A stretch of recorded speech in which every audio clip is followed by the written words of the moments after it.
Hello, everybody. Today is our last August podcast, and so the last bit of this, we've been working on our emotional range, our emotional intelligence, what we can do with these emotions, and so today we're going to talk about survival mechanisms. Survival mechanisms, they're a little bit multifaceted, but there's enough, like in the emotional side that we're just going to talk about it today. So what I'm going to talk to you about is what a survival mechanism is, generally why they exist within us, and then what we can do to kind of upgrade them or let them go when they're no longer helpful. So survival mechanisms come up a lot because when I'm working with clients, they're generally growing their wealth, they're generally growing their businesses. And as we do that, there is a lot that comes up in that process. So for many of us, that is going to be more or less the way that I kind of think about it is like when we first get started in our business, let's say you can put like 20 or 30% of yourself into your business. But when you go to scale, what really needs to require is is really required is that you pour a lot of yourself in. And that difference is generally going to be those parts of you that now are necessary to be showing up into something to make it so big. Anything like unhealed, anything that's still raw, any aspects of yourself that are there that need some attention are they're coming up.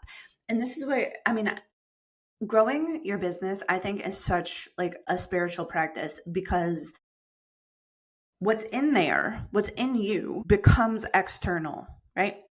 And so if you have, a lot of drama in there, you're going to have a lot of drama in your business. If you have a lot of struggle in there, you're going to have a lot of struggle in your business. The business kind of mirrors what's going on for us. So let's talk about survival mechanisms because this is the thing that I spend a lot when I'm doing one-on-one meetings with my clients. A lot of times we're looking at and kind of updating, upgrading, or clearing survival mechanisms.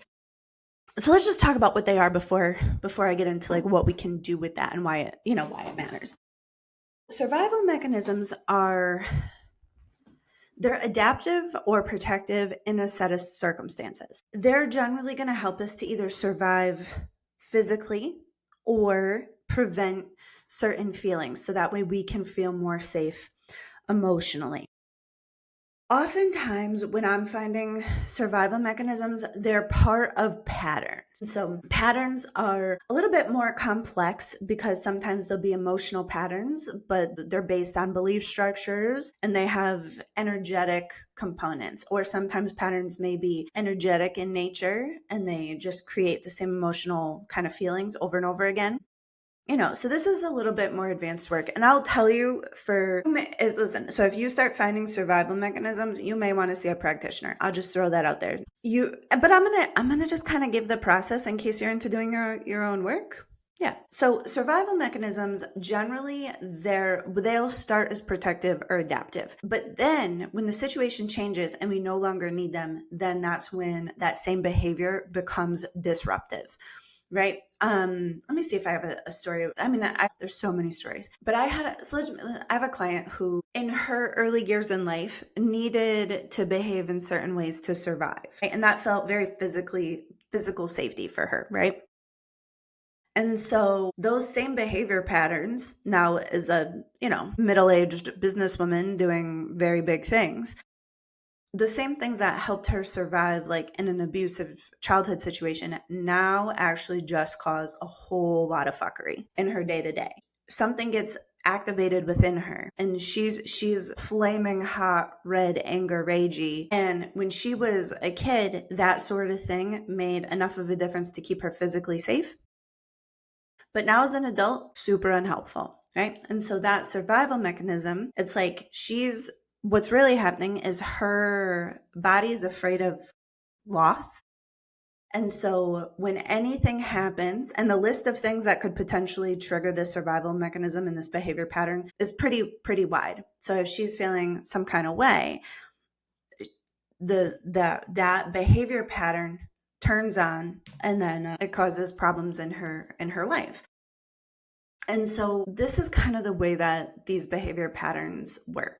And sometimes we'll see it with people pleasing, right? Because when you're a kid, people pleasing is part of a survival pattern, right? Like when you live in a house where you need people's approval or people to be happy with you to feel safe, chances are that's coming with you, right? Until you upgrade it. So sometimes I will see survival mechanisms that cause a lot of people pleasing. Sometimes I'll have clients who have a lot of control issues with other people's feelings because they can't feel safe if other people are mad at them or other people are disappointed with them or other people are having XYZ feelings. They can't feel safe. And so that survival mechanism will cause them to take a lot of action and bend over backwards to make sure that other people feel a certain kind of way, which is actually control. That's not serving anybody, right? So that's another pretty common one. Sometimes I'll see people do things like to prevent scarcity. And sometimes these things are interesting because the survival mechanism will just put you in the place where I'll give you an example. So like, let's say you're afraid of running out of money and then you put all your money in the bank and you never spend it. And so basically you live your life like you don't have any money because spending the money would feel so bad to you, right? That's not super common, but that one comes up a fair bit where people like can't, or let me give you another example of this. Let's say you're so afraid of being disappointed that your survival mechanism takes on the responsibility, overcompensates, does X, Y, does all these things. So that way you could never be in a position where you're disappointed. And so you basically just live life like you're disappointed. So survival mechanisms are funny because often the thing that we're protecting against, the thing that we're trying to avoid, we often will just end up living in that state, right? The thing that we're trying to not have. So survival mechanisms are interesting. Oftentimes there's like an emotional component or there's we're trying to avoid a certain emotion. And oftentimes there's going to be behaviors. You'll behave a certain way when you're in your survival mechanisms. So let's just start with, why does this matter to business? So it matters to business because oftentimes these things are going to be the exact reasons why you're in your own way. Like, very plain and simple is a lot of times when clients are really, I don't even like self-sabotaging as a word necessarily, but when she's in her own way, when she's not doing the things that like the clear next steps for her plan, and she's like, oh, maybe I should throw this plan away and make a new plan. Maybe I should do that. When she's getting in her own way, generally that's a good indication to me that it's just worth having a discussion and kind of looking to see if we see any survival mechanisms at play. Because as you're growing and expanding, our energy is very used to being at a certain way of being, a certain size energy field, a certain emotional temperature, certain kinds of thought patterns. And so when we're saying, I want something drastically different, the mind loves what's familiar, the body loves what's familiar, the energy patterns love what's familiar.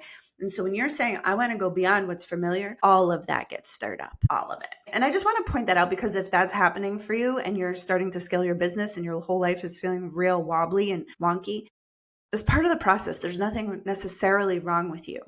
You know what I mean? Like there might be work to do. There might be tidying to do, but it's also just part of the process. So I just want to make sure we all know that, because I feel like sometimes in the personal development space and like the self-help space, it's really easy to internalize like, oh, there's something wrong with me here. There's something wrong with me. I need to find out what's wrong with me and clear, change my mindset or clear these emotions and get rid of this thing that's wrong with me. And it's like, that's often real unhelpful, actually. So I just want to mention that. Okay, so when we think about these survival patterns, so the first thing that we have to really do is identify what's going on. So oftentimes that's going to be really looking at these patterns. If you're doing this work on your own, it'll be journaling. If you're working with a practitioner, they're generally going to ask you a whole bunch of questions to start to figure out where the threads are. So basically you have to find like, what about this situation that I don't like is like common across multiple areas of my life, or this same thing has happened a few times. So we need to start to identify and understand where the survival mechanism is, and then we have to understand how it serves us, and what it costs. And that's honestly, finding them, that's usually the part where if you need help, that's the part where you're generally going to need a practitioner. That's I always think that finding the thing is the hard part, right? So